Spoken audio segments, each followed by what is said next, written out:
Hello guys, আসসালামু আলাইকুম। আমি কিছুদিন আগে একটা ভিডিও বানিয়েছিলাম, সেখানে বলছি নামাজ নিয়ে কোনো টিকটক করবেন না বা কেউ করবেন না। এটাতে ভিউ আসে না বলে আমি এটাকে ভাইরাল বলে বলতেছি না।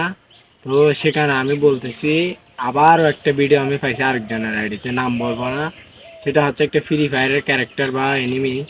তো আমি ফ্রি ফায়ার খেলি না বলে তো আমি জানি না। তো সেখানে পানি ভিডিওটা বানাইছে যে AI দিয়ে ফ্রি ফায়ারের মানে মানুষ দিয়ে কতগুলো বসায়। সে ওই ব্যক্তিকে বলতেছে, আপনার যদি হয়াতে আল্লাহ বাঁচে তাহলে কোথায় যাবে। তো ওই মানে যারা এখানে বসছিল তারা বলতেছে কবরে যাব। তো ও বলতেছে কবরে না, ঘরে যাবে নিয়ে। তো সেটা কি নামাজ দিয়ে করা ঠিক ছিল, অন্য কোনো বিষয় নিয়ে করলে ভালো হতো। তো বলে এগুলো করবেন না।